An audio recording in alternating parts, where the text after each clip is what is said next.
Sorry mister Shankar, ശിവനെ നേരിൽ കാണാൻ തൽക്കാലം ഒരു നിർവാഹവുമില്ല. സർ പ്ലീസ്, ഞങ്ങള് അറിയാം, ഞാൻ നിങ്ങളുടെ ഒരു ഫാനായിരുന്നു. Not now. നിങ്ങൾ ഒന്നിച്ചു നിന്ന കാലത്ത്. സർ, ഒരു പ്രാവശ്യം, ഒരേ ഒരു പ്രാവശ്യം ഒന്ന് കണ്ടാൽ മാത്രം മതി, പ്ലീസ്. വിസിറ്റേഴ്സിനെ ആരെയും കാണാൻ അനുവദിക്കാൻ പാടില്ലെന്ന്. മറ്റൊന്നും കൊണ്ടല്ല. കൊല്ലപ്പെട്ടത് പ്രമുഖനായ, വളരെ രാഷ്ട്രീയ സ്വാധീനമുണ്ടായിരുന്ന ഒരു വ്യക്തിയാണ്. ഈ മർഡറുമായി ബന്ധപ്പെട്ട് ഏതെങ്കിലും റാക്കറ്റുകൾ പ്രവർത്തിച്ചിരുന്നോ, ഇയാൾക്ക് ഏതെങ്കിലും ആന്റി നാഷണൽ ഗ്രൂപ്പുമായി ബന്ധമുണ്ടോ എന്നൊക്കെ ഇന്റലിജൻസ് വിഭാഗത്തിന്റെ അന്വേഷണം നടക്കുന്നുണ്ട്.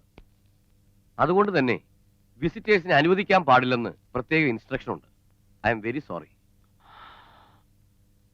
Okay sir, thank you. ശരിയായിരിക്കാം, മർഡർ നടത്തിയത് ശിവനിലെന്ന് നമ്മളും വിശ്വസിക്കുന്നു. പക്ഷെ കോടതി അത് വിശ്വസിക്കണമെങ്കിൽ മതിയായ തെളിവുകൾ വേണം. നിർഭാഗ്യവശാൽ തെളിവുകളെല്ലാം നമുക്കെതിരാണ്. തലേ ദിവസം നായരെ കൊല്ലുമെന്ന് പറഞ്ഞ് ഭീഷണിപ്പെടുത്തിയതിന് ദൃക്സാക്ഷികളുണ്ട്. പിറ്റേന്ന് കൊലപാതകവും നടക്കുന്നു. Quite natural. ശിവൻ തന്നെ കൊല നടത്തിയെന്നേ നിയമത്തിന് വിശ്വസിക്കാൻ കഴിയൂ. അതുകൊണ്ടാണ് അവർ ജാമ്യം പോലും നിഷേധിച്ചത്. ശങ്കർ ഇതിൽ ഇടപെടാതിരിക്കുന്നതാണ് നല്ലത്. സർ, അവനെനിക്ക് എന്റെ കൂടപ്പിറപ്പിനേക്കാൾ പ്രിയപ്പെട്ടവനാണ്. ഇനി എന്റെ കയ്യിൽ ബാക്കിയുള്ള പണവും മറ്റെന്ത് വേണമെങ്കിലും ഞാൻ... അതുകൊണ്ടൊന്നും രക്ഷയില്ല. നിങ്ങൾക്കുള്ള പോപ്പുലാരിറ്റിയും ഇൻഫ്ലുവൻസും ഒന്നും ഇക്കാര്യത്തിൽ ഹെൽപ്പ് ചെയ്യില്ല. എന്റെ ഇത്രയും കാലത്തെ എക്സ്പീരിയൻസ് വെച്ച് ഞാൻ പറയുകയാണ്, ശിവന് പുറത്തു വരാൻ കഴിയില്ല. Sir, any possibility? No, absolutely not.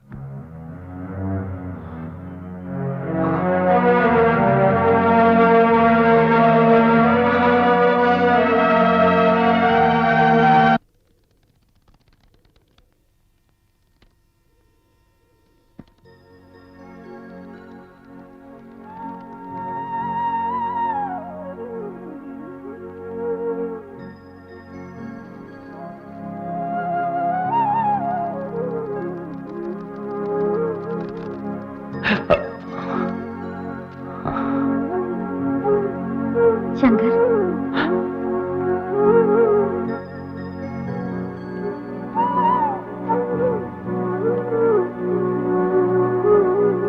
Shivan അവനെ രക്ഷിക്കാൻ പുറത്തു കൊണ്ടുവരാൻ കഴിയും തോന്നില്ല.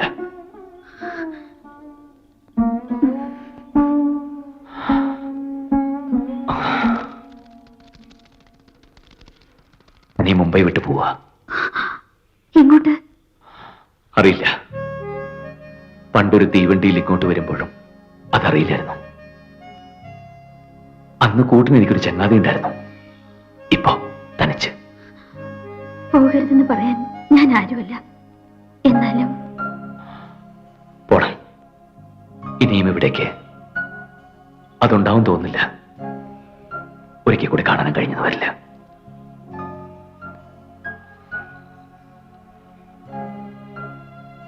പോട്ടെ.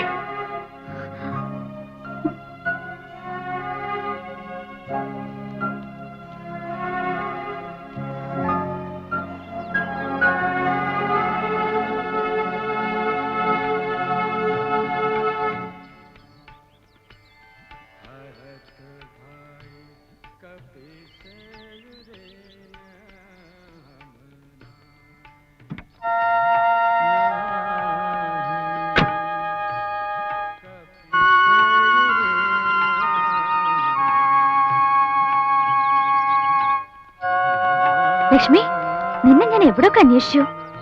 എന്താ കാര്യം? ഒരു ഗുഡ് ന്യൂസ് ഉണ്ട്. ശിവന് ജാമ്യം അനുവദിച്ചു.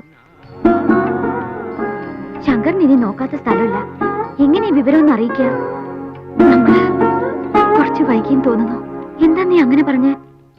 ശങ്കർ പോയി എവിടേക്കെന്നറിയില്ല.